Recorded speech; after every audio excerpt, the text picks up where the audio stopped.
which kind of brings us to the next big point. How many of you have ever had conversations internally about product market fit? Product market fit is something that largely started in the SaaS world. And it's something that a lot of VCs spend a lot of time talking about, seeing whether a company is worth funding. So one of the things to think through if you're trying to find the right niches and avoid being commoditized is exactly who it is are going to be your best clients, what value you provide to them, and what quantities of products and services will they purchase from you. So we'd asked before, just to get an idea, it seemed like most of you don't have the luxury of having a deep bench of talent on your product team, so in many cases this is going to fall on someone else's shoulders. Sometimes in a small company, it falls right on a CEO's shoulders or COO's shoulders. Sometimes in smaller companies, sales takes it up. Sometimes head of engineering will take it up. But someone inevitably should be worried about whether they're really thinking through exactly who the ideal clients are for you and what are they purchasing and why.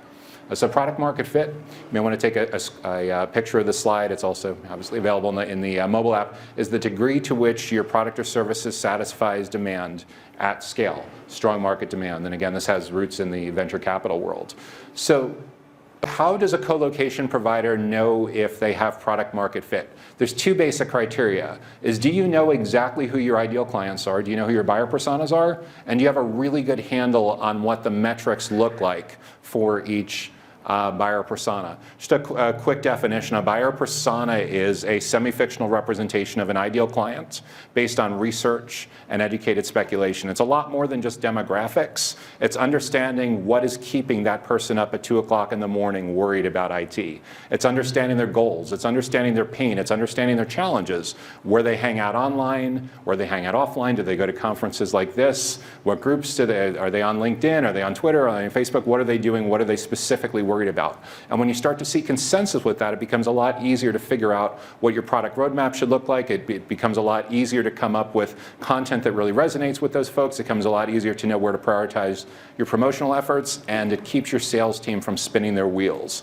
How many of you that work in sales or have friends that work in sales have ever kind of looked at what's in the pipeline and said like, wow, I have no idea what direction to go in? Having buyer personas that you can put in front of your sales team make it a lot easier for them to recognize a good fit client so they don't waste time on pursuits of things that just don't make sense for the business model. Because sometimes they may close a client that may be a bad fit for your company, that may end up having a major expectations management problem, may be unprofitable, and may be a client that never should have gotten through the door in the first place. So buyer personas help to crystallize that. It aligns things and gets everyone on the same page. In order to really have product market fit, we have to have an idea of who our primary buyer persona is, who we care the most about attracting, a secondary, and for a small team, you shouldn't have more than 3 or 4 out of the gate. You also may want to have negative buyer personas. If there's certain kinds of clients that you've worked with who've been like miserable to work with, and you have a crystal clear definition of what they look like, you also can do things to put them in a separate bucket to disqualify them before you invest a lot of resources in the wrong fit. So again, a buyer persona is a semi-fictional representation of one of your ideal clients based on real data and some educated speculation, demographics, behavior patterns, motivations, and goals. The problem is if you skip this, everything tends to be very bland, vanilla. It doesn't tend to resonate. So what are some of the key metrics that we should be looking at for each buyer persona? Well, the first thing is we want to understand what that client is worth to your business. At the most basic level, we call this average client lifetime value, sometimes abbreviated as LTV.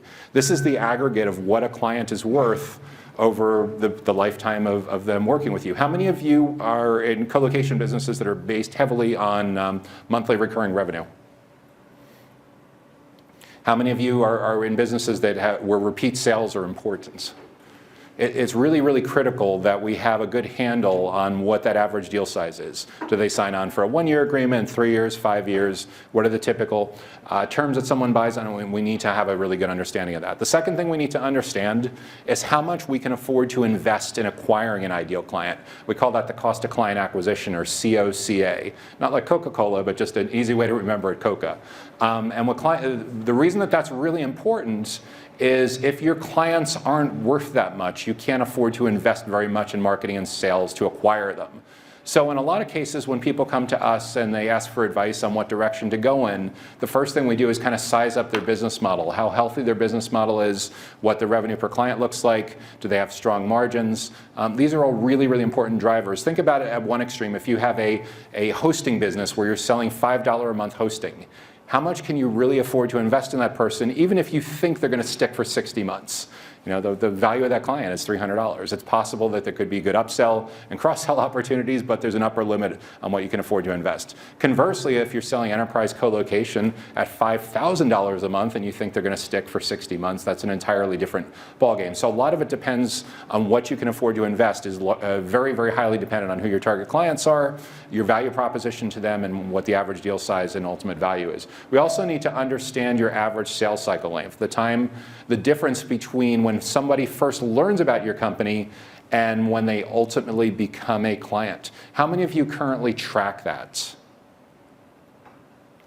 If you're currently tracking it, how many of you have a sales cycle length that you can measure in a matter of weeks, where someone first learns about your company and within 4, 6, 8 weeks they become a client? How many of you have a sales cycle that's a matter of months, maybe anywhere from 3 to 6 months, 9 months, so it's in months? How many of you have sales cycles that are 12 months or longer? It's very important to get a handle on what that looks like, because a lot of times what ends up happening with new programs when you're getting them off the ground is you may give up prematurely if you don't have an idea of what your average sales cycle length is. It's similar to if a friend or family member came to you and said, I want to run a marathon. And you say, okay, well, have you run a half marathon before? Have you run a 10K? Have you run a 5K? No, I can't run around the block. So you kind of have to look at the starting point is and how realistic that goal is.